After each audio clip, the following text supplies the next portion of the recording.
KCCC, Bethlehem, Pennsylvania. It's 9 o'clock. It's 20 degrees. I'll check the traffic and then.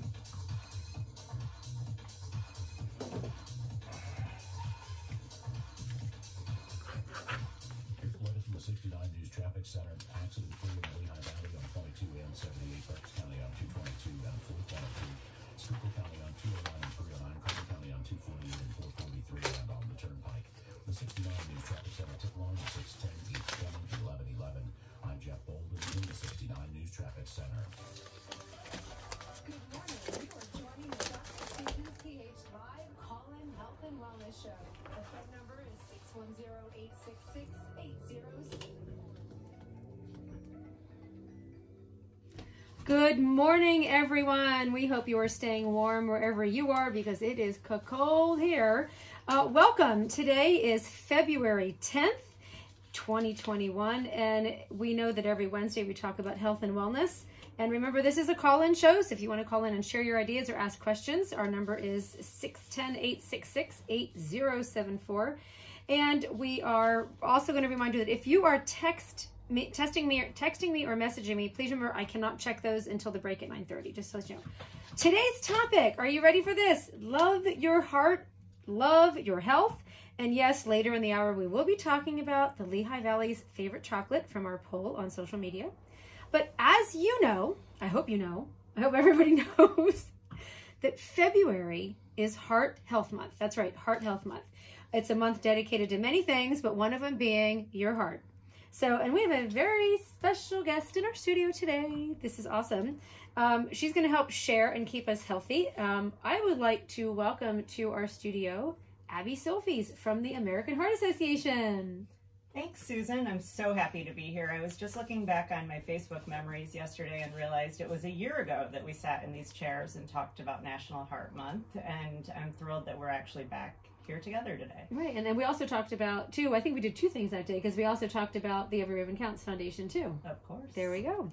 Well, for the people who are not familiar with what you do, and for not familiar with what our Lehigh Valley has to offer, can you share a little bit about just what you do at the American Heart Association? Sure. So I'm the executive director of our local American Heart Association, and I lead all of the advocacy efforts that happen here in the Lehigh Valley. We also work predominantly with education in partnership with our health systems here and with the National American Heart Association. We work to spread awareness, and we lead 3 major fundraising initiatives throughout the year that help fund the mission and do activities here in the Lehigh Valley. One is normally our Heart Ball, which takes place in February, and unfortunately we're not donning black ties this year and taking to red carpets, but we will be holding a virtual VIP event in April instead.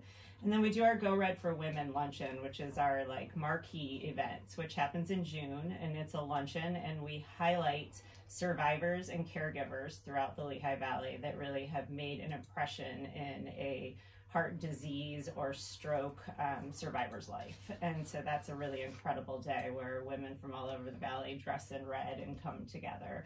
So whether we do that over a computer this year or we do that in person, it's our biggest educational event. And then in September, we do a heart walk where we bring out thousands of people in the Lehigh Valley. We honor a family and a child heart survivor. And that too is really about health, education, getting out and moving together, and it's really a prominent event here. This past year, of course, things looked a little different. Slightly? So, yes, so we did it virtually in September, and we did a 30-day, month-long campaign about moving more and really, being proactive about taking care of your health. So the AHA is everywhere, and we're really trying this year of all years to really put a focus on heart health. And that's one of the things too, is focusing on your health regardless, of no matter what you do. And so for the listeners out there, there are some resources out there. But again, let's just talk about the general, because there's so much stuff out there right now, some very incorrect, some correct. Why is it so important that, we focus on heart health regardless, and this is regardless of the age? So I'm going to give you a zinger for this morning, okay? 1 in 3 women will be affected with heart disease. And heart disease is the #1 killer of women overall, more than all cancers combined. Right. So that should resonate with It, people. it should. And we actually talked about that because we talk about the average number of women who just die from breast cancer alone each year, which is about 42,000. That's the average per year. Yep. But yet heart disease affects us women so much more than men. And do you have like, why do you think women are so much more affected by heart disease than men? Well, I mean, there's a lot of scientific research behind it, but I also will give you my own personal opinion. And since working with the Heart Association, working hands-on with so many female survivors, we make ourselves last. We take care of ourselves last.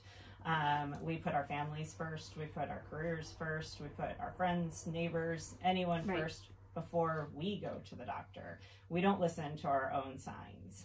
And that is so important. Right. And one of the things I had heard, which I just want to run by you, when I talk in health in my practice and everything, we also, some of the research I've read, and I don't know if you've seen this too, but that let's just say heart attack, that the signs or symptoms of a heart attack for a man is completely different for a woman.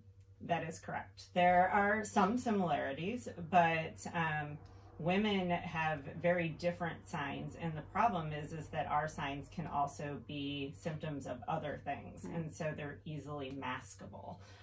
When we have a quickened heart rate, or we have pain in our backs, or we feel tightness in our jaw, we can attribute those things to so just many about anything other else. things.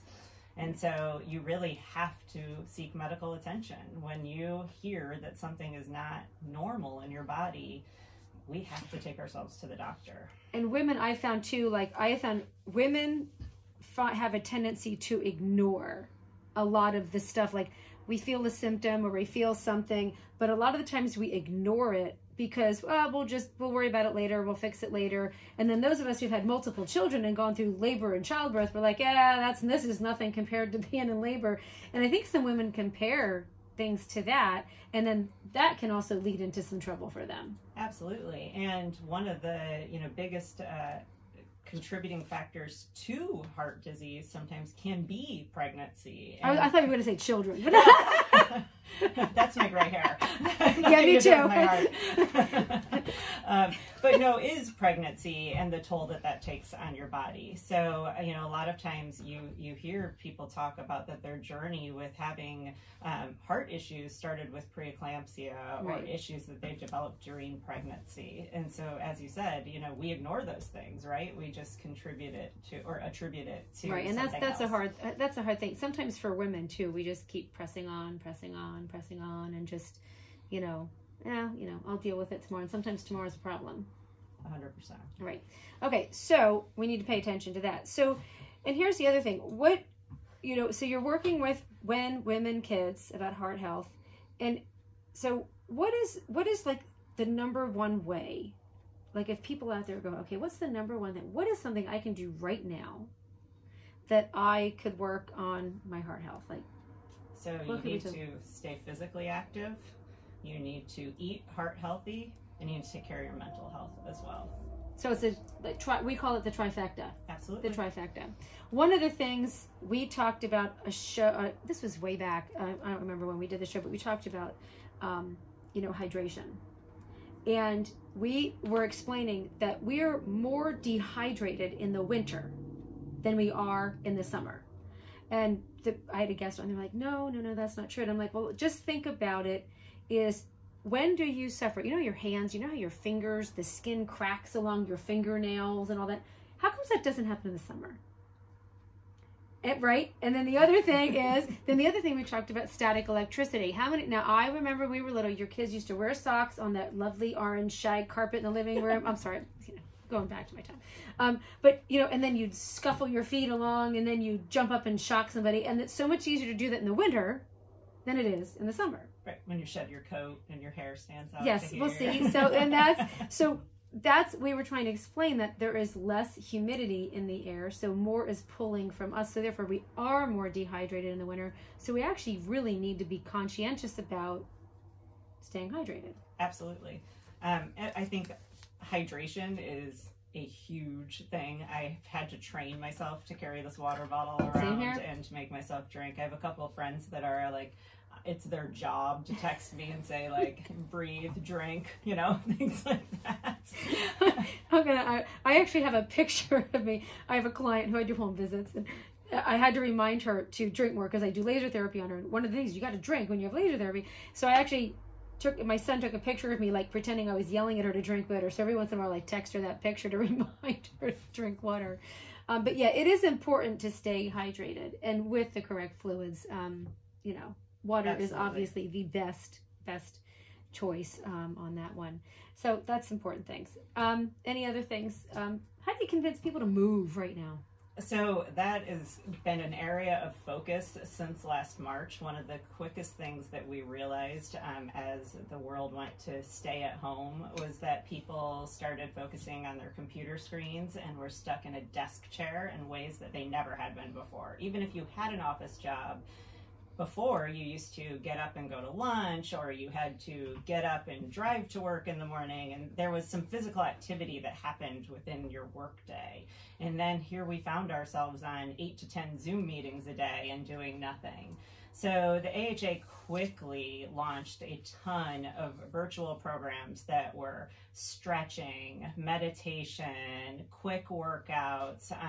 They were things you could do from behind your desk. They were telling you to get up and to take a short walk.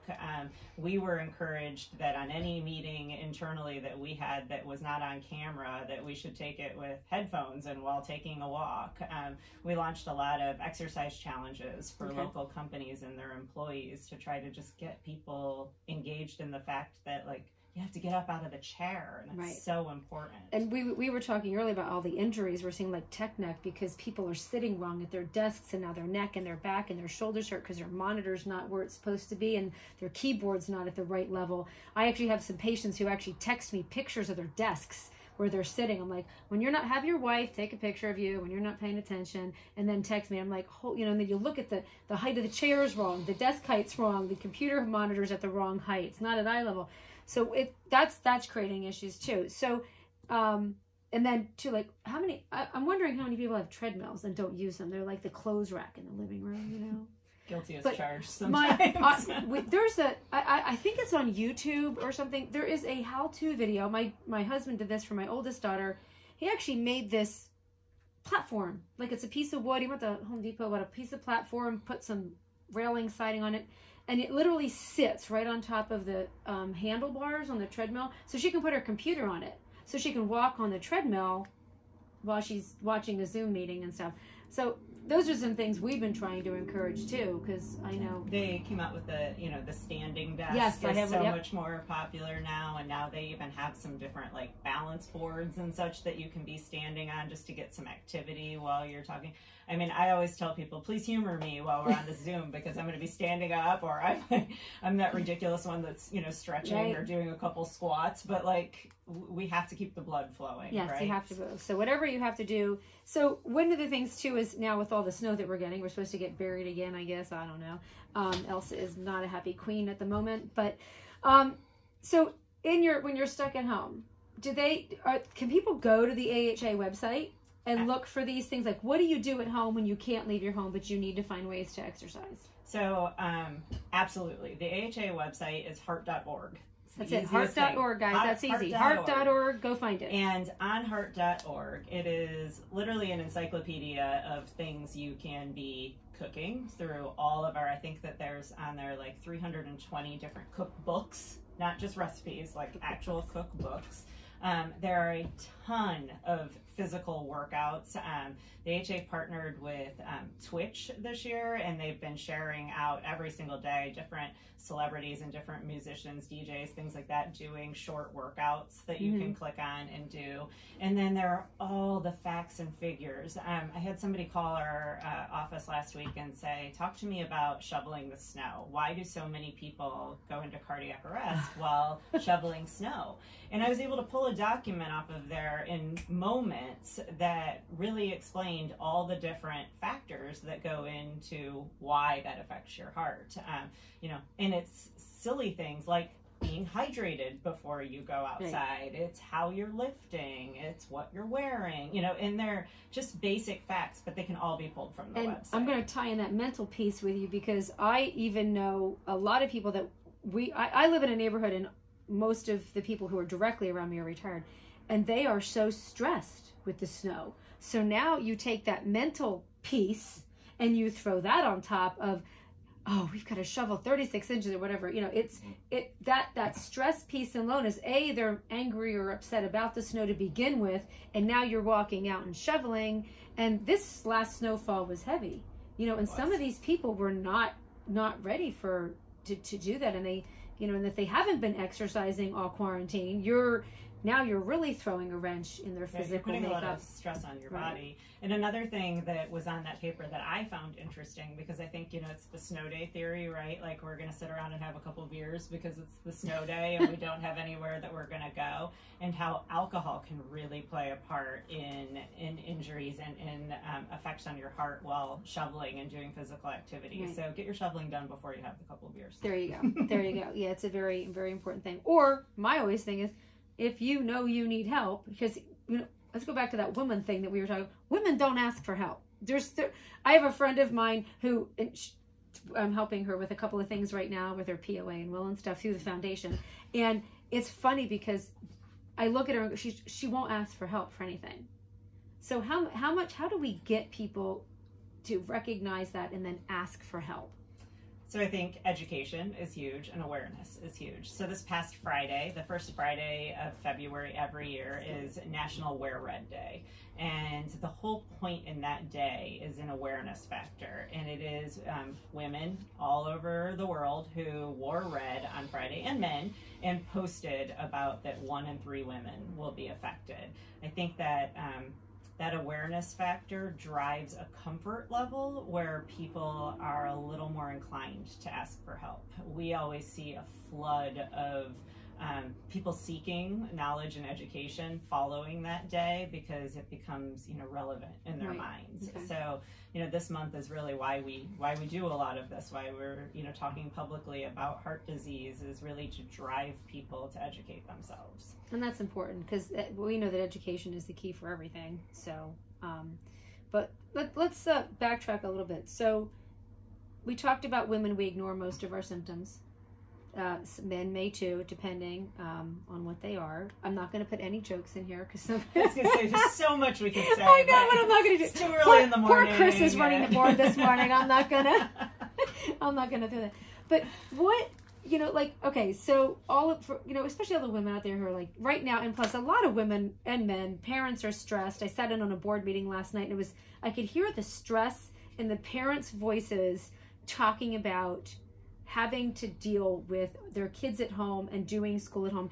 And some parents are very well adjusted to it. Other parents are losing their jobs because their productivity is going down. So because their kids at home, their productivity is down, they're getting fired. I know my girlfriend was terminated from her job about 2 months ago because her boss said, "You're not being productive. I'm sorry, you're terminated."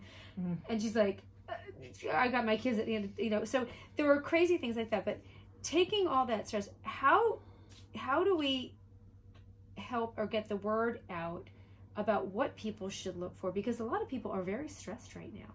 I mean, stress is, I think stress from 2020 until now is probably more relevant than it ever has been. Mental health is something that we are talking about all the time. Taking those moments to do a breathing exercise. You know, I used to laugh when my Apple Watch told me to breathe. And now I'm like, oh, thank gosh. You know, like I need to pay attention. But you know, I'm juggling, you know, college students, high school students, middle school students in my own home who are homeschooling and have their own, you know, newfound stress without having social lives at the capacity that they used to and activities the way they used to. That plus a job plus the extracurricular activities that I have, and you know, the stress is heavy. And I'm somebody who I feel is pretty mild mannered, and so you think about people that already had that stress in their life. So you know, it's little things. I have never been one who's really been into meditation before. We talk at the Heart Association a lot about meditation. We talk about you know, reading fun books Correct. versus educational books. We talk about zoning out. I made this revelation this year that I've always watched heavy TV. I love dramas and things like that. And I literally said to someone one day, I just need something mindless in my life. And she said, I'm going to introduce you to Schitt's Creek. And as you can see from my water bottle today, I love this journey for me. I'm obsessed with the show because I don't have to think about it at all. Right. And you need to find those outlets for yourself. And that's important. And it's funny because even what you listen to, like we, no news, other than GPA, we listen to all the comedy shows on, XM radio in the car or whatever. We've decided to say no to a lot of that, to pull that out. And even I'm the same way with you. I watch, right now we're Disney Plusing right now, so it's all the crazy. I just watched Descendants 1, 2, and 3, which, by the way, totally off topic, great dance moves in that movie. So if you want to exercise and get that heart moving, try to do the dance moves from those 3 movies. They were like, brought me back to the old Broadway showboat times, but I'm a Broadway fan. But yeah, it's you do have to find ways to decrease stress and then not let things one of the guys I read a long time, because I read a lot of motivational books, and he said, there's only one thing you can do in your life to help control things, and that is control your reaction to everything around you. That is it.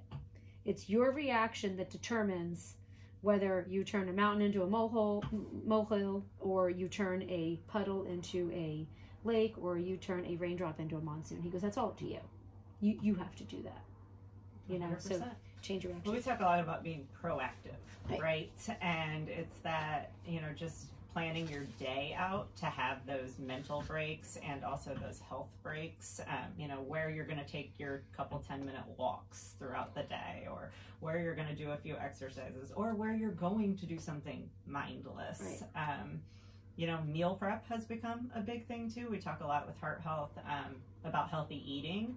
And since our days are so different and they're compressed differently, meal prep is a great thing. I have my children right now. We cut up fruits and vegetables on Sunday, and we have them in these containers and jars in our fridge. And, those are the go-to things throughout the day. I mean, I have a 12-year-old who's eating a salad every day, and I couldn't be happier, but it's because... we're the smoothie house. So I think last night, Harrison and I made, about 40 cups of smoothies. And then we put them all in the freezer so we can just take them out and grab and go. But that is so important, because there are a ton of people that are sitting behind their desk, baking Rice Krispie treats and, apple pie. They're gluten-free though, so nice. I mean, all of those things are wonderful in moderation. However, if we're being that much more lethargic and still in our days, we need to be fueling our bodies with heart-healthy foods. Right, and we were talking about relationship between food you put in your mouth and physical activity to burn it off. So we were talking about an M&M, because I heard a joke about a cookie that only had one. It was M&M cookies, but there was only one M&M in it. And I said, well, that's good, because to burn off one M&M, do you know how many steps you have to take? I'm going to be really depressed after you tell me this. Peanut butter M&Ms are my vice. But what do you got? The average person needs to walk 100 steps to burn off one M&M. Now, a Hershey Kiss, I happen to know this because I'm a Hershey's chocoholic. One Hershey Kiss is 7 flights of steps. The average. Now, this is for the average. Now, if you have a faster working metabolism, or you have the CPAP gene in your liver, that's a whole other education piece. You can burn it off a lot quicker. But for the average non-mobile, kind of sedentary type of person, so you eat that Hershey Kiss, you're walking up and down the steps sometimes. But so what you're telling me is my theory. So I have a sign that hangs in my kitchen that says this kitchen was made for dancing. And what you're telling me is that this is working for me. Dance more. Yes, dance more so you can eat more. Yes, absolutely.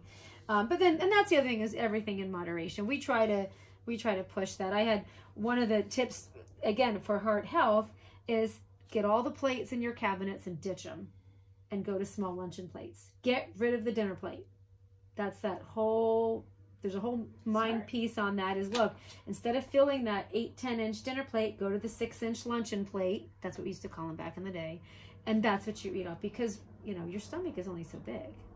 So it's that way you're eating less because we're moving less. I had a friend who she works for Verizon, and she said that when she was working, she was doing 20 steps, 20 stairs, 20 flights a day. She was walking about 15,000 steps a day. when she was at work because she counted her steps. When she started working from home, she was down to like 300 steps a day because she lives in a real small efficiency apartment. And she's like, after about 3 months of gaining 30, she's like, I haven't counted my steps in 3 months. And then she compared the 15,000 steps a day to the 500, and just that different, but she didn't change her eating. I was just going to say, so and that's where that COVID-10 or COVID-15 came in for so many people. I would say on that note, get involved in something, find a challenge, right? So not everyone can afford a Peloton, but if you have a Peloton bike, there's a ton of workout challenges that you can do. There's a ton of different organizations that have like current challenges going on. I know that one of the sporting goods shops in Bethlehem does a frozen feet challenge every year, and this year I was so eager to sign up because it goes from the 1st of February to the middle of March, and it encourages you to go outside and walk 1 mile every day. And so if I'm challenged, if I'm being held accountable to something, I go and do it, no matter if there's 36 inches of snow or, the roads are icy or whatever. I'm maybe the silly one that's out there doing it, but I, feel accountable to do that. So get involved. Join a challenge, get involved, find somebody to be your workout buddy or your accountability manager. And like I said, if you go to our website, there are plenty of different ways that you can find that community sense for your work. And that's important for our health. That's very important for our health. So what are ways, that after we're listening all this, and again, if you want to call in and share any ideas, our number here at the studio is 610-866-8074. What are some ways, out there that we all know people, we all are on, I think everybody's on social media some way, shape, or form. There's millions of platforms coming in, coming out. Or we have emails. What are ways we could help others spread the word about heart health and being healthy? Because, we want to kind of be around tomorrow. Absolutely. Well, first of all, like I said, check out our website, heart.org, super easy. Also on social media, we are the AHA of Pennsylvania. So you can find us on Facebook, you can find us on Instagram, it is AHA Pennsylvania. We post daily on that site, plus there's also always albums you can go into for a lot of these, facts, figures, workouts, recipes, things like that. I also am very active on social media. You can look me up, Abby Silfies. I post all the time about things that are preventative measures or, ways that you can get involved. And we're always looking for people to advocate for our mission. So, look me up or get on the website and see how you can help, because sometimes it just takes one person in our networks to get involved, and then we've educated our community. And that's important. And that's what we will be doing Sunday. I don't know if you know, at Missing Peace in Nazareth, I know we're going to bring back our health and wellness seminars. So Sunday we know is Valentine's Day. So one of the things I did for years, before every month we would do a smoothie class, a healthy smoothie class. So we are doing a Have a Heart smoothie seminar at Missing Peace in Nazareth at 2 o'clock. If you want to make reservations, you have to do it in advance. You can message me, call me, text me. It is on the Missing Peace Facebook page and the Dr. Susan's Facebook page and on my personal page. But the point of that is to be healthy, and we're going to do a little bit of heart education. It's a $20 donation to the Every Ribbon Counts Foundation, because we do everything as a donation. You've got to register in advance, so you have to do that. If you need the text number, you can do that at 610-417-2448. That's 610-417-2448. But again, our intent is heart health. We want to keep people healthy, because we know that every step that you make today to be healthier, whatever one step that might be, tomorrow's a little bit easier. Absolutely. And advocate for your own health. Go ask questions. I tell people all the time, body. Ask everything, because you have to ask everything. So, I know it's almost at the half hour. We have to give a word of the day for people who are listening. So here's how this works. For the word of the day, if you hear the word of the day, you get to, for those of you who are following me on all the social media, you can text it to me, 610-417-2448. You can call in the studio, 610-866-8074. But the word of the day always gets a prize, and we have a lucky number. So I wrote a number down. So the fourth person who comes in with our lucky word of the day gets to win a $25 gift card from Old Navy. And something that we're going to be talking about in the next half hour, a very exclusive chocolate bar from Hershey's that you can only buy out in Hershey. You cannot get it here. Fancy. So, yes, I know. If Stephanie were listening, she would ask if it was the zero bar, but it's not the zero bar. So, our word of the day is, so I'm going to let you give the word of the day. Prevention. All right. So, prevention is what we're talking about. So, if you hear the word of the day, you guys know what to do. And you can get to win a prize. It's one of the cool things about, I thank you for our sponsors who get paid for everything today. But it is at the half hour. We have to take a break right now for traffic, weather, and all that fun stuff. Abby, I am so glad you came in today. Thank you for sharing. Thank you for having me. Yes, it's important to talk about heart health and heart.org. And I will mention everything again at the end of the hour because I know you have to cut out and go back and do many more preventative things this morning. So this is Dr. Susan. We're going to take a break. We will be right back after this. It's 9:31.